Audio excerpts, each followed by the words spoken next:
Hey, Dr. Chris here, Pittsburgh Chiropractic and Wellness, talking to you today about hypertension. According to the Centers for Disease Control and Prevention, 1 in 3 American adults have high blood pressure. This serious condition can lead to an increased risk of stroke and heart attack, which are among the 3 leading causes of death currently in the United States. Today, I want to talk to you about the 7 things you can do before going on high blood pressure medication. How would you know if you had high blood pressure? Well, if you've been diagnosed with high blood pressure, the numbers, and that's your systolic pressure, which is your top number, and that's above the number 140, and your diastolic number, which is your bottom number, and that's above 90. Lifestyle plays an important role in treating your high blood pressure, so the good news is that if you've lifestyled your way into high blood pressure, more than likely you can lifestyle your way out of it. What you can do, so let's just start with a couple things. First and foremost, lose extra pounds and watch your waistline. Blood pressure increases as your weight increases. Losing just 10 pounds can have an awesome result in dropping down your blood pressure. For males, generally, if your waistline is greater than 40 inches, that's going to be your telltale sign you need to get that waistline down. For females, it's above 35 inches. So if that's where your numbers are at, you want to work on getting those below there. And how would you do that?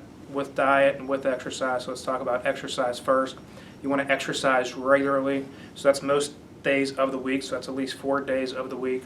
You want to get that heart rate up. And the ultimate goal, as you exercise, your resting heart rate and your resting blood pressure will decrease. What regular exercise has been proven to do is that can lower your blood pressure from 4 to 9 millimeters of mercury with your blood pressure. So it's a great recommendation for you to get out there and exercise. You've got to get the heart rate up. You have to get a good sweat on. I would lead you towards the site maxt3.com. That shows you how to exercise in as little as 20 minutes per day. If you have pre-hypertension, systolic blood pressure between 120 and 139, or diastolic pressure between 80 and 89, exercise can help you avoid from developing hypertension. Nextly, when you bring your blood pressure down below those safer levels, then we know you can exercise a little bit less, at least a little bit less rigorously. Next up, we talk about nutrition and diet. This is a big one. 3 basic changes I'm going to recommend you make right away. Number 1, you want to remove your fats and replace those with remove your bad fats and replace those with your good fats. So your good fats are things like coconut butter, coconut oil, extra virgin olive oil, raw nuts and seeds, and you'd want to remove the bad fats from your diet. Those are typically all your cookies, all the things we like to eat or celebrate with, the cookies, cakes, cupcakes, things of that nature, all the bad saturated fats from your diet. Unfortunately, they wreak havoc on your blood pressure as well. Next thing, you want to change your protein sources. You want to make sure all your protein sources are coming from grass-fed beef, organic chicken, or wild fish. So that'll be the next thing to change, would be your protein sources to an organic level. And last but not least, you want to remove all of your refined sugars.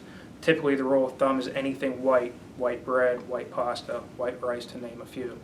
Also in your diet, you can keep a food diary. One of the best apps I could lead you towards for that would be MyFitnessPal. You type in what you're eating on a daily basis and it keeps track of all your sodium levels, fats, etc. Also with your nutrition, consider boosting your potassium. Potassium can lessen the effects of sodium on blood pressure. The best sources of potassium in food are fruits and veggies rather than supplements. Next, we talk about reducing your sodium in your diet. This is number 4 on the list. Even a small reduction in your sodium levels goes a long way. A couple tips for that. Obviously, do not add any salt to the food you're already eating. You want to remove all of your processed foods, and you want to be able to read your food labels as well.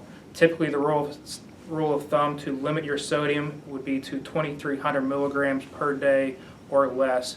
A lower sodium level will be around 1,500 milligrams a day or less, and that's age appropriate around if you're over 50 years of age or so. Next, we're talking about alcohol. That's number 5 on the list.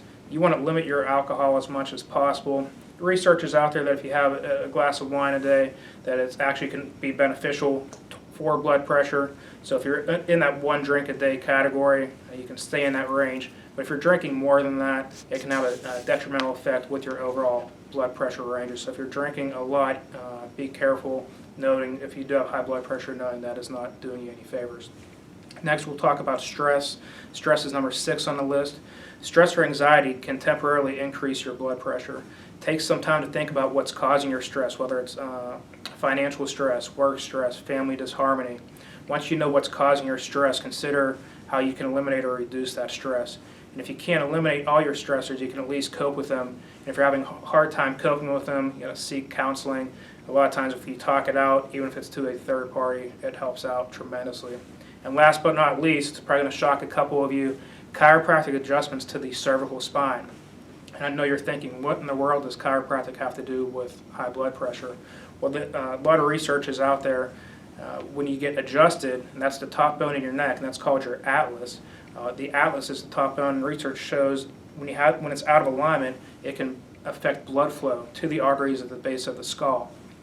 How would you know if your top bone in your neck was out of alignment? You can have an x-ray done of your neck, and that would show if it was displaced. Upper cervical adjustments to your neck, which is that C1, C2, which are the top 2 bones in your neck. Upper cervical adjustments to those areas has been proven to work really well in lowering your blood pressure naturally. So those are some good tips for you. 7 great tips to keep you off high blood pressure medication. So that's the ultimate goal, is to keep you as healthy as possible for as long as possible. Hope this helps you on your journey to staying healthy. Until next time, I'll talk to you then.